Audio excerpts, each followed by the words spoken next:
Bank Rakyat Indonesia atau BBRI. Oke, saham yang satu ini tuh bukan sekedar saham biasa ya. Ini lebih mirip sebuah permainan, sebuah taruhan, di mana ada tiga cara main yang beda banget. Yuk kita coba bedah bareng-bareng strategi mana sih yang paling pas buat Anda. Kita langsung aja ke poin utamanya.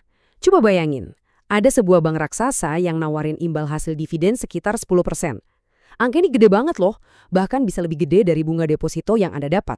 Jelas ini jadi magnet yang kuat banget buat banyak orang. Tapi, nah ini dia pertanyaan besarnya. Kalau imbal hasilnya emang semenggiurkan itu, kenapa smart money atau para investor institusi yang gede-gede itu kok kelihatannya malah ragu-ragu buat masuk? Ada sebuah teka-teki di sini yang harus kita pecahkan. Misterinya jadi makin dalam, karena kalau kita lihat fundamentalnya, BBRI ini sehat banget. Rasio PI-nya cuma 9,2 kali, itu murah untuk bank segede ini. PBV-nya di 1,6 kali, masih masuk kategori under value. ROE-nya 17,4%, itu artinya mesin cetak duitnya kenceng. Dan net profit margin 30%, wah itu efisien luar biasa. Seharusnya kalau lihat angka-angka ini doang, semua orang rebutan kan? Oke, sekarang kita lurusin dulu satu hal yang paling sering bikin salah paham soal dividen. Dengerin baik-baik ya, dividen itu bukan uang gratis. Dividen itu cuma transfer nilai. Maksudnya gimana? Ya uangnya emang masuk ke kantong Anda, tapi uang itu sebenarnya diambil dari nilai perusahaannya yang akhirnya bikin harga sahamnya jadi turun. Biar lebih gampang, gini cara kerjanya. Anda beli saham sebelum tanggal cam date biar dapat hak dividen. Terus dividennya cair, katakanlah Rp209 per lembar. Seneng kan? Tunggu dulu. Besoknya pas X date, harga sahamnya itu hampir pasti bakal anjlok. Seringnya ya senilai dividen yang dibagikan itu. Jadi, Anda dapat 209 perak di tangan, tapi nilai saham Anda di portofolio juga turun sekitar segitu. Uangnya cuma pindah tempat. Jadi, dividen 10% ini emang kedengerannya seksi banget. Tapi, yaitu dia, selalu ada tapinya. Di balik angka yang menggiurkan ini, ada resiko-resiko yang perlu kita perhitungkan masak-masak. Oke, sekarang kita coba lihat dua kubu yang lagi berdebat. Di kubu banteng, para optimis, mereka bilang, wah perbankan Indonesia lagi pulih kencang nih, laba naik gila-gilaan, bentar lagi suku bunga turun, kredit pasti ngebut. Tapi di sisi lain, ada kubu beruang, para realis, yang bilang, oh iya hati-hati, rupiah lagi lemah, duit asing pada kabur keluar, geopolitik global lagi panas, sentimen pasar gampang panik. Nah, dua-duanya ada benernya. Skenario dari kubu beruang tadi itu kelihatan jelas banget di grafik ini. Memang sih, ada pantulan harga sedikit, tapi indikator teknikalnya kayak RSI itu masih lemes, belum ada tenaga. Dan yang lebih penting, coba deh lihat aliran dana asing di bagian paling bawah.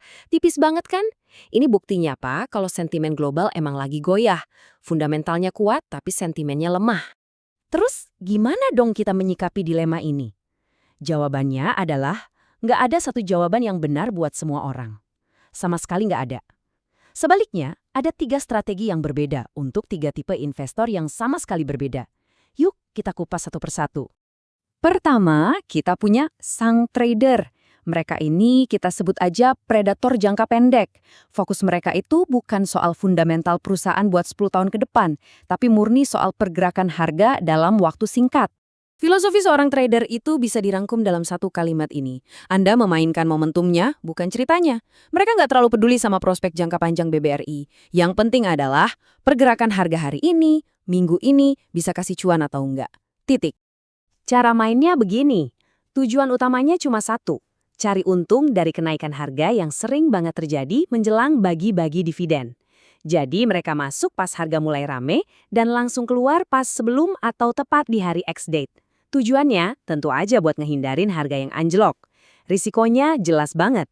Kalau telat keluar sedetik aja, keuntungan bisa langsung ludes. Dan perlu diingat, secara statistik, ada 70% kemungkinan harga bakal turun setelah X-Day. Tipe kedua, sang pemburu dividen. Nah, fokus mereka ini beda lagi. Mereka ini adalah pemain arus kas. Yang mereka kejar itu bukan capital gain cepat, tapi imbal hasil tunai yang tinggi dan rutin masuk rekening. Ini cara paling pas buat memahami pola pikir mereka. Mereka lihat dividen 10% ini kayak deposito super, bunganya gede banget. Tapi mereka juga sadar 100% kalau ini bukan deposito beneran, ada risiko harga sahamnya bisa naik turun. Nah, Ini bagian yang paling cerdas dan mungkin agak berlawanan sama intuisi. Strategi pemburu dividen yang pinter itu justru kebalikannya. Mereka nggak ikut-ikutan heboh ngejar harga sebelum kumdet. Malah mereka sabar nunggu harga turun setelah ex-date. Logikanya sederhana banget. Makin murah harga belinya, artinya imbal hasil dividen efektifnya jadi makin tinggi kan? Inilah cara smart money bermain. Selalu cari diskon. Dan yang terakhir, kita punya investor jangka panjang. Wah, ini kaum old school money nih. Cara pandang mereka sama sekali beda dari dua tipe yang tadi. Inti dari filosofi mereka ada di sini. Anda itu membeli bisnisnya, bukan grafiknya. Mereka nggak pusing sama sekali sama gejolak harga harian atau bahkan dividen tahunan.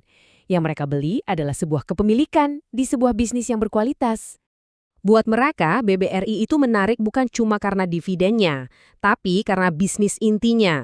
ROE-nya tinggi, posisinya sebagai raja perbankan UMKM itu dominan banget, dan ada potensi keuntungan besar dari siklus penurunan suku bunga di masa depan. Moto mereka itu klasik tapi selalu relevan. Beli justru saat pasar lagi ragu-ragu dan sentimennya negatif, karena di saat itulah mereka bisa dapat bisnis bagus dengan harga diskon. Oke, jadi setelah kita bedah ketiga strategi ini, si trader yang ngejar momentum, si pemburu dividen yang nyari arus kas, dan si investor jangka panjang yang membeli bisnisnya, pertanyaannya sekarang kembali ke Anda. Masing-masing strategi punya kelebihan dan risikonya sendiri. Jadi, coba direnungkan. Berdasarkan tujuan, horizon waktu, dan toleransi risiko Anda, tipe investor yang manakah Anda?